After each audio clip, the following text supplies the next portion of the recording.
How's it going, DIY? My name is Jonah and welcome back to the channel. Today we have a really cool unboxing video for you guys and a quick review and testing out of this camera. This is the Instax Mini 40 and it's a pretty cool, cheap little camera that Jax was nice enough to give to me for a gift, and I wanted to do a little video on it, trying it out, unboxing it, going over the full experience of it, and giving you my thoughts on this little budget camera that's, I think it's around $100 new, so I'm really excited to see what this thing has to offer. So let's go ahead and unbox it and we'll get right into it. One more thing to note too, I've been using like a smaller regular Polaroid camera for a very long time now, so I'm excited to see how this compares to the other one in terms of features and things like that, because a basic Polaroid does the job for pretty much anyone for looking for that like old school vintage Polaroid look. So I'm excited to see if this one's worth the extra money. All right, so taking a look at this box here, I will say my cat, I actually brought this home for a bit and my cat actually got into the top here, so yours will not come like that probably, so just disregard that. But yeah, the Mini 40, it is by Fujifilm, and they're kind of like the go-to for that film, old look kind of camera.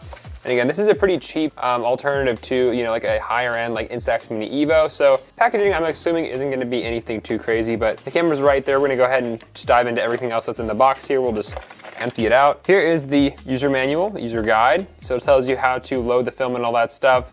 Pretty basic stuff. And yeah, and here is the Mini 40. Yeah, it looks pretty sharp. Definitely has that more traditional look compared to the traditional Polaroid cameras. So that's just one thing to note. I kind of like that.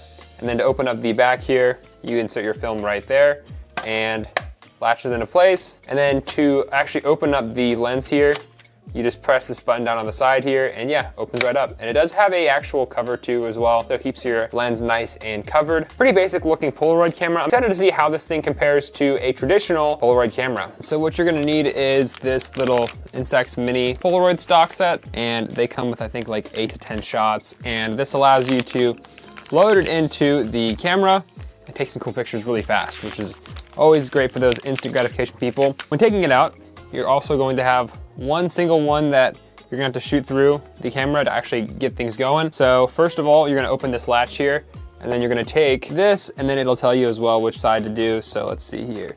Yeah, so you'll line up the yellow little line here with this little notch right here as well.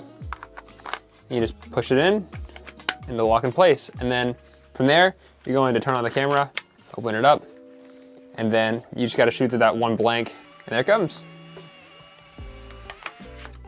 So now that we have this whole thing set up, I'm gonna grab some pictures of this camera in its action, and I'm gonna let you guys know, compared to, you know, like one of those basic $60 to $70 Instax Mini 11s or 12s or 7s, whatever they have that's available there, I'll let you know what it is compared to something like this, because on paper it looks about the same, but let's see if there's actually any difference.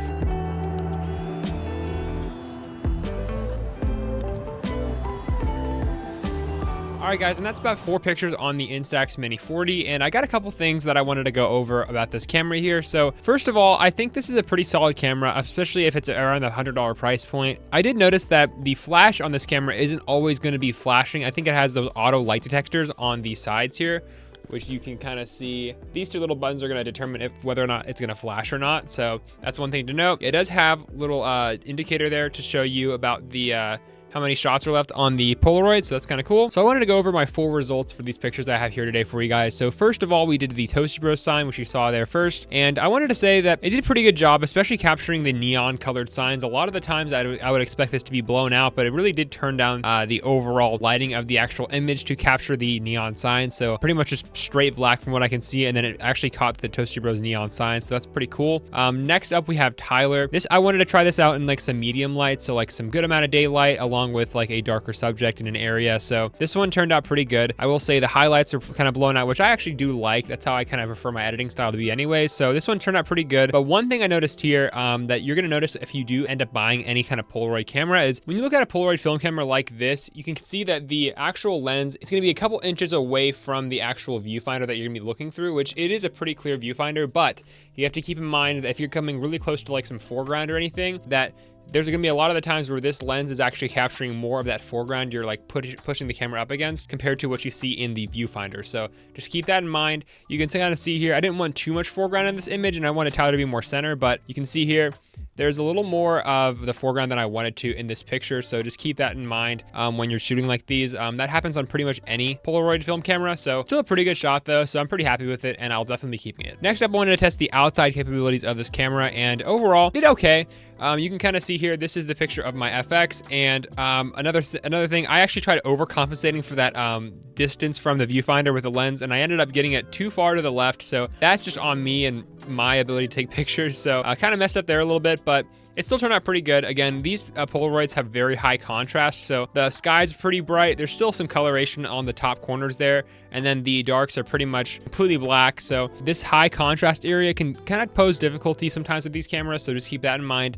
And then lastly, I got a picture close up outside of the wheel, which you saw on the last clip. And this one, I kind of messed up on the shot. I think it's because of the focus distance here. This actually did turn out pretty cool. It's a very cool blue color scheme with this shot that turned out. But if you look really close, you can kind of see that it was a little blurry. It might have been from how I shot it. If you saw it whenever I was shooting it, that it was kind of a weird angle. I had to basically just guess on how it turned out because I couldn't look into the viewfinder with it being that low. So it definitely was a guess, and I might have shaken the camera a little bit and to cause it to become a little blurry, but obviously these don't have any adjustable focus distance, so I think I might have been a little too close for this camera's liking, but just keep that in mind if you are shooting very close subjects. But yeah, overall, I think there's always gonna be a soft spot in my heart for these Polaroid film cameras because I've seen these cameras turn out some really cool, like vintage looking, instant gratification images, and overall, I think the lack of a good camera lens in these Polaroid cameras is what's really cool about them. So the shooting experience is as plain and simple as it gets.